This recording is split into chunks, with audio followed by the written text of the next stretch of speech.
Good evening everyone. Welcome to minds academy. ఇది మన academy. మనం ఈరోజు కొన్ని Andhra Pradesh specific current affairs topics అనేవి డిస్కస్ చేసుకుందాం. అండ్ దానిలో మీరు ఇమేజ్లో చూస్తున్నట్టు ఇది ఒక పీకాక్ తరంతుల అని చెప్పేసి ఒక కొత్త స్పైడర్ అనమాట. ఇది పర్టికులర్గా ఆంధ్రప్రదేశ్కి ఒక రకంగా ఎండమిక్ స్పీసెస్ అనమాట. సో ఎండమిక్ స్పీసెస్ అంటే ఈ స్పీసెస్ ఏవైతే ఉన్నాయో ప్లాంట్స్ కానీ యానిమల్స్ కానీ అవి specifically found in one particular area అనమాట. వాటిని ఏమని పిలుస్తారంటే ఎండమిక్ స్పీసెస్ అని పిలుస్తారు అనమాట.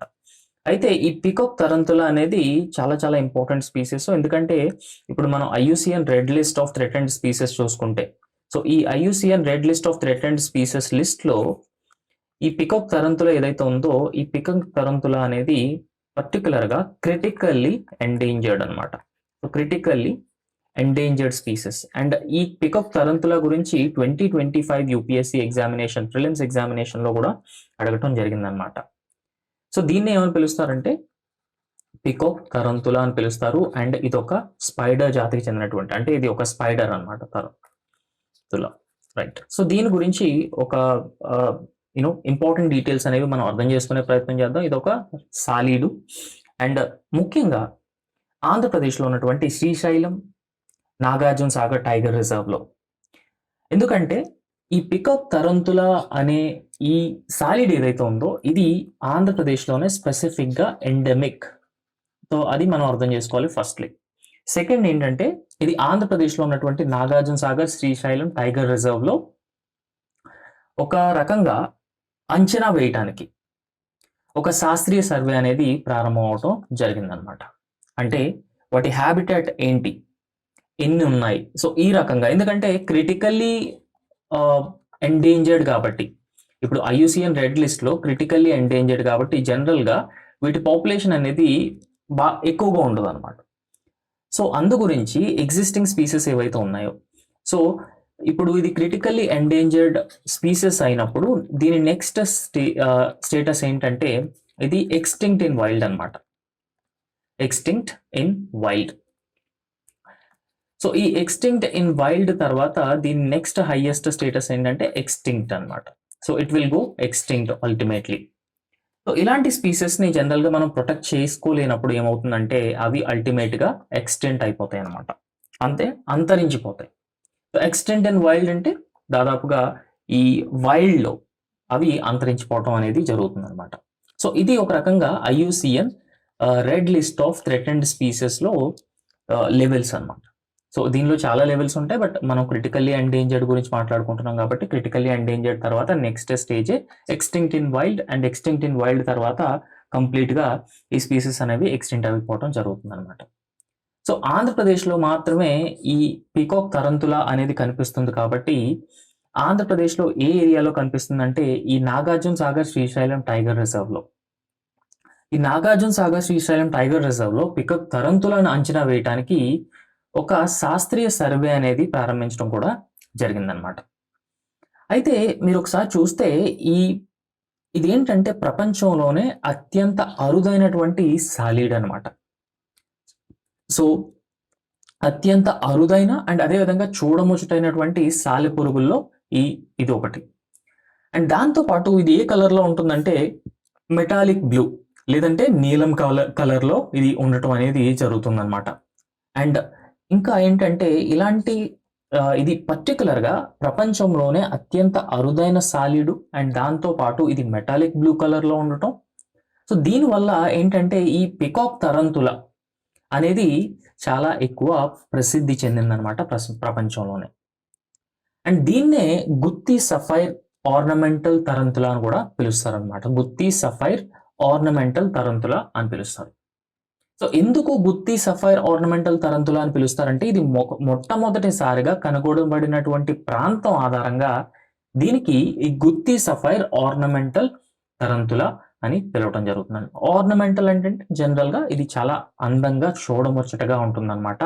సో అందువల్ల అండ్ ఈవెన్ మీరు చూస్తే పీకాక్ ఎలా ఉంటుందో సో అదే కలర్స్లో డిఫరెంట్ కలర్స్లో అందంగా ఉండటం వల్ల దీన్ని పీకాక్ తరంతుల అని పిలుస్తారు. దీన్ని కూడా గుత్తి సఫైర్ ఆర్నమెంటల్ తరంతుల అని కూడా పిలవటం జరుగుతుంది అనమాట.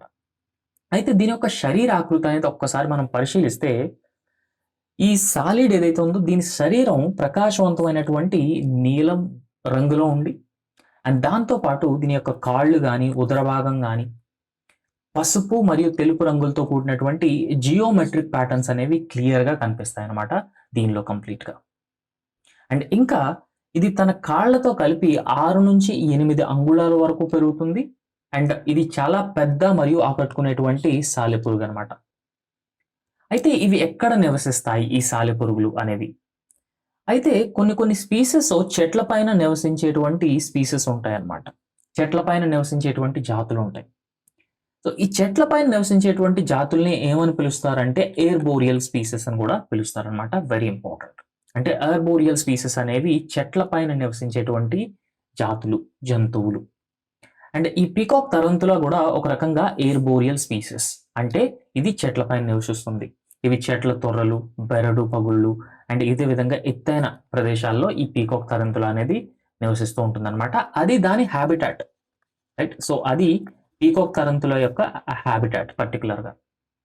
అయితే భారతదేశానికి మాత్రమే పరిమితమైంది అనమాట. సో భారతదేశం అంటే ఎంటైర్ భారతదేశం కాదు, ఆంధ్రప్రదేశ్ రాష్ట్రంలో ఉన్నటువంటి కొన్ని ప్రదేశాల్లో మాత్రమే ఈ పీకాక్ తరంతుల అనేది కనిపించడం జరుగుతుంది. పర్టికులర్ గా ఈ నాగార్జున సాగర్, శ్రీశైలం టైగర్ రిజర్వ్ లో ఈ పీకాక్ తరంతుల అనేది కనిపిస్తుంది. సో దాని గురించే మనం ఈ పీకాక్ తరంతుల అనేది ఒక రకంగా ఎండమిక్ స్పీసెస్ అని కూడా చెప్పుకోవడం జరిగింది అనమాట.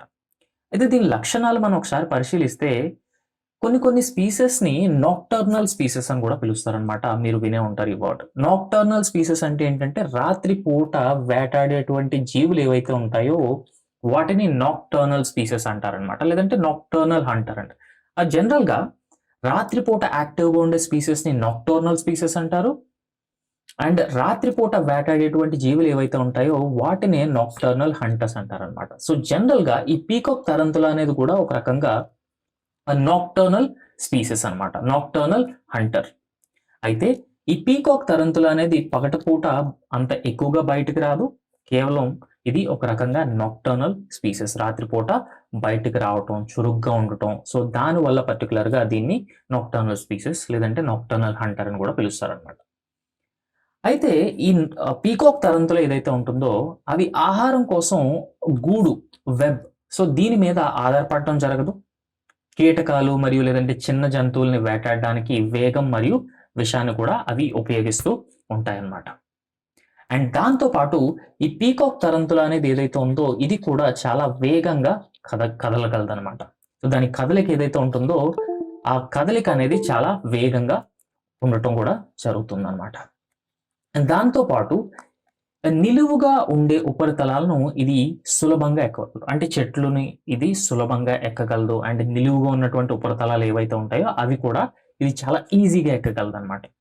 అండ్ దాంతో పాటు జీవితకాలం అంటే ఆడజీవులు దాదాపుగా 15 సంవత్సరాల పాటు లేదంటే 15 సంవత్సరాల కంటే ఎక్కువ జీవించడానికి చాలా ఎక్కువ ఛాన్సెస్ ఉన్నాయి. 15 సంవత్సరాలు అంటే ఒక సాలీడుకి చాలా ఎక్కువ సంవత్సరాలు. సో ఆడజీవులు 15 సంవత్సరాల వరకు ఎక్కువ కాలం జీవిస్తాయి. అయితే మగ జీవుల జీవిత చక్రం అనేది చాలా తక్కువగా ఉంటుందన్నమాట. అయితే సంతానోత్పత్తి గురించి ఒక్కసారి మనం చూస్తే ఆడజీవులు దాదాపు 50 నుంచి 150 గుడ్లతో కూడినటువంటి సంచులను పెడతాయి మరియు అవి పొదిగే వరకు కూడా వాటిని రక్షిస్తూ ఉంటాయి అన్నమాట. ఈ పీకాక్ తరంతుల అనేది మన ఎగ్జామ్ కి చాలా చాలా ఇంపార్టెంట్. ఎందుకంటే 2025 యూపీఎస్సీ ఎగ్జామ్ లో ఈ ప్రిలిమ్స్ ఎగ్జామ్ లో ఈ పీకాక్ తరంతుల గురించి అడగటం జరిగింది. First significant thing. సెకండ్ ఏంటంటే ఇది ఆంధ్రప్రదేశ్లో మాత్రమే మనకి కనిపిస్తుంది. ఇది ఒక ఎండమిక్ స్పీసెస్ అండ్ అదేవిధంగా క్రిటికల్లీ ఎండేంజర్డ్ స్పీసెస్ అవ్వటం వల్ల నేను ఆల్రెడీ చెప్పాను ఈ పీకాక్ తరంతుల అనేది క్రిటికల్లీ ఎండేంజర్డ్ స్పీసెస్ అనమాట. IUCN red list of threatened species. Critically endangered species అవ్వటం వల్ల జనరల్ గా అండ్ ఇది ఆంధ్రప్రదేశ్లో ఫౌండ్ అవుట్ అవటం వల్ల అంటే ఆంధ్రప్రదేశ్కి ఒక రకంగా ఎండమిక్ స్పీసెస్ అవ్వటం వల్ల ఇది ఎగ్జామ్ పాయింట్ ఆఫ్ వ్యూలో మనకి చాలా చాలా ఇంపార్టెంట్ అనమాట. రైట్. సో ఇది పీకాక్ తరంతుల ఇట్లాగా ఉంటుందన్నమాట. సో నెక్స్ట్ ఇంపార్టెంట్ టాపిక్ ఏంటంటే జాతీయ స్థాయిలో ఆంధ్రప్రదేశ్లో పంచాయతీలకు 2 ముఖ్యమైనటువంటి అవార్డులు అనేవి రావడం జరిగిందనమాట. అంటే జాతీయ స్థాయిలో పంచాయతీలు 2 పంచాయతీలు ఆంధ్రప్రదేశ్లో ఈ అవార్డులకి ఎంపిక అవడం జరిగింది. సో ఆ అవార్డులు ఏంటని ఒకసారి పరిశీలిస్తే మనం ముఖ్యంగా ఆ పంచాయతీలు అవార్డులు పొందినటువంటి పంచాయతీలు ఏంటని పరిశీలిస్తే తిరుపతి జిల్లాలో ఉన్నటువంటి చంద్రగిరి మండలానికి చెందిన కందులవారిపల్లె అండ్ అదేవిధంగా చిత్తూరు జిల్లాలోని ఐరాల మండలానికి చెందినటువంటి కాణిపాకం ఈ కందులవారిపల్లె అదేవిధంగా కాణిపాకం పంచాయత్లు జాతీయ స్థాయి పంచాయతీ అవార్డు 2026లో ఆంధ్రప్రదేశ్కి రాష్ట్రానికి ప్రత్యేక కేటగిరీ కింద 3 అవార్డులు అనేవి లభించడం జరిగిందనమాట. అయితే మరొక పురస్కారం క్షమతా నిర్మాణ్ సర్వోత్తమ్ సంస్థాన్. ఈ క్షమతా నిర్మాణ్ సర్వోత్తమ్ సంస్థాన్ పురస్కారానికి చిత్తూరు జిల్లాలో ఉన్నటువంటి పంచాయతీ రీసోర్స్ సెంటర్ అనేది ఎంపిక అవడం కూడా జరిగిందనమాట. సో ఇలాగా కందులవారిపల్లె, కాణిపాకం అండ్ చిత్తూరు జిల్లాలో ఉన్నటువంటి పంచాయతీ రీసోర్స్ సెంటర్స్కి దాదాపుగా జాతీయ స్థాయిలో 3 అవార్డ్స్ అనేవి రావడం జరిగిందనమాట. ఇక్కడ నగదు ప్రోత్సాహాల గురించి మనం మాట్లాడుకుంటే ఈ కందులవారిపల్లె మరియు చిత్తూరు జిల్లా పంచాయతీ రీసోర్స్ సెంటర్లకు ఒక్కొక్క ఈ రీసోర్స్ సెంటర్కి అదేవిధంగా కందులవారిపల్లెకి ఒక్కొక్కరికి దాదాపు 1 కోటి చొప్పున నగదు అనేది కేంద్ర ప్రభుత్వం అందించడం జరుగుతుంది. అండ్ దాంతోపాటు ఈ కాణిపాకం పంచాయతీ ఏదైతే ఉందో దీనికి 75 లక్షల నగదు ప్రోత్సాహకాన్ని కేంద్ర ప్రభుత్వం అనేది అందించడం జరుగుతుంది అనమాట. సో వివిధ కేటగిరీల్లో ఈ పంచాయతీలకి జాతీయ స్థాయిలో అవార్డు అనేది లభించడం జరిగిందనమాట. సో దట్స్ ఆల్ అండి ఫర్ టుడే. Thank you.